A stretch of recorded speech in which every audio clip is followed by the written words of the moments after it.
This video explains why people form LLCs in some other state besides their own. I'm Denise Evans with Butler Evans Real Estate, and I've wondered this myself, so I thought I can't be alone. I created this video to give you the answers. This is only a survey of a few of the most popular states for foreign LLC creation. Foreign meaning some other state, not like Switzerland. It is not legal advice. Every circumstance has different goals and pressure points. You need to consult with an attorney of your choice for planning. This video is also not about asset protection strategies, although it does tell you some of the states that have better asset protections for LLCs and other entities. There are two reasons people create LLCs in some other state than the one of their residence. One is privacy, and the second is protection of LLC assets from creditors. The issue is, can a creditor of Jack Abel reach inside Abel Investments LLC, owned partially or solely by Jack, and seize LLC assets or revenues to satisfy Jack's debts? With that in mind, let's look at a couple of different states. New Mexico is supposed to have the best pure anonymity. No member or manager name is on LLC filings. There are no annual reports. Only a registered agent appears publicly, and usually the registered agent is a corporation in that jurisdiction that provides for a fee. That's very common. There's very low cost and minimal ongoing compliance expenses. The downside for New Mexico is that there's almost no special asset protection rules for LLCs and other entities.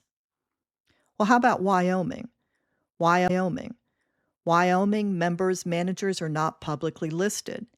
Annual reports exist, but no ownership disclosure in those reports. There are strong privacy statutes.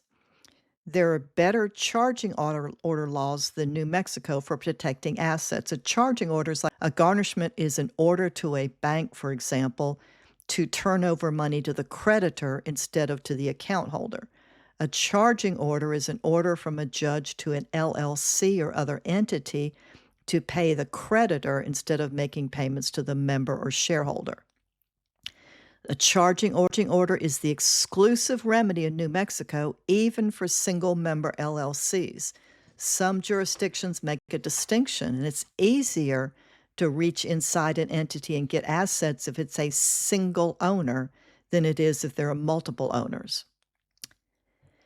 Delaware does not publicly list owners. Officers and directors are not disclosed.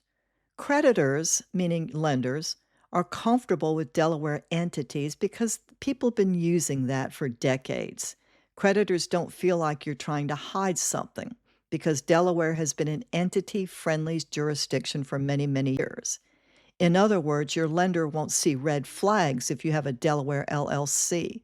If you have some other state, your lender might require personal guarantees by some or all members. There is excellent protection for multi-member LLCs. Single-member LLC protection is weaker. Nevada used to be very popular. It was dominant for foreign entity creation. Now it's over-marketed. Courts have shown a willingness to pierce. Pierce means to reach inside and get entity assets for member or shareholder debts. There are higher without commensurate benefits.